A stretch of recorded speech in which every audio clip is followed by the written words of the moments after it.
Pour cette semaine avec des Picards qui s'engagent envers les autres et on commence avec des balades proposées à ceux qui ne peuvent pas marcher ou ne peuvent pas voir.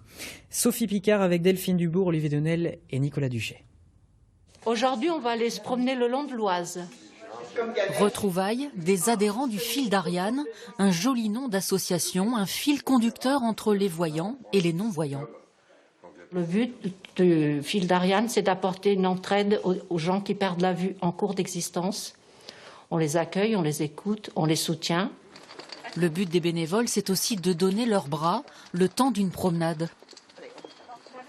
C'est une rétinite pigmentaire. J'avais 15 ans, quoi, à peu près.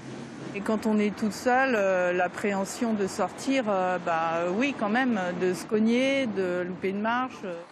Mais Paul est rassuré aujourd'hui, Laurette lui donne le bras. Là, on est au bord de l'Oise, tu dois sentir, il y a les oiseaux qui viennent se poser, il n'y a pas de cygnes. Paul a peur des cygnes. Voilà, c'est la fameuse Joëlette. C'est ce qui permet à un handicapé de se promener sur les terrains accidentés. Autre façon de donner le bras, ses bras cette fois, monter en quelques minutes ce fauteuil de randonnée pour emmener ceux qui ne peuvent plus marcher. Partir en montagne, dans la nature, ne serait-ce qu'une forêt, etc. C'était plus possible. Il y avait... Donc la Joëlette, elle leur offre cette possibilité d'aller dans des endroits où on ne pourrait pas aller autrement. L'avantage, c'est que Yolande n'est pas lourde. C'est parti pour une dizaine de kilomètres avec un équipage composé de 2 accompagnateurs.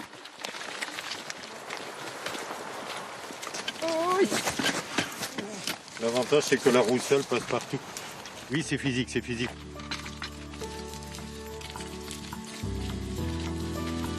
Pendant ce temps, la promenade se poursuit bras dessus, bras dessous, le long de l'Oise. Et là, il faut faire attention parce que tu vois, il y a des... c'est boueux, là. Et de quoi glisser. Hein. C'est un échange, c'est de l'amitié, c'est agréable de donner le bras parce que c'est absolument pas pesant. Et nous, on a confiance en eux. Hein. Ah oui, une confiance totale. Hein. Parce que là, ici, on arrive et il y a deux poteaux en ciment. Okay. Voilà.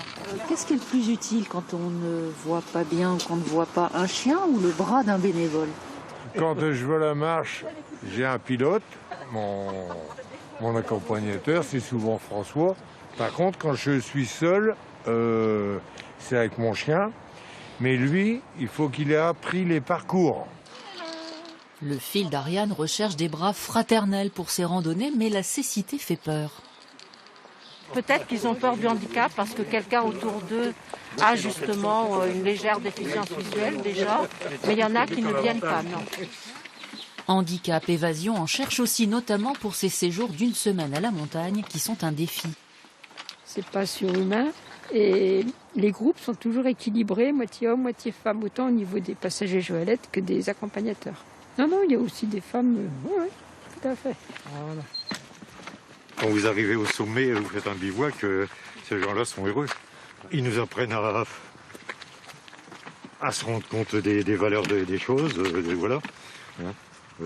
Lorsqu'on n'est pas handicapé, on ne se rend pas compte des choses, des complexités de la vie.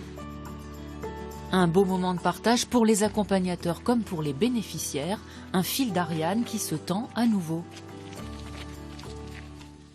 Continue.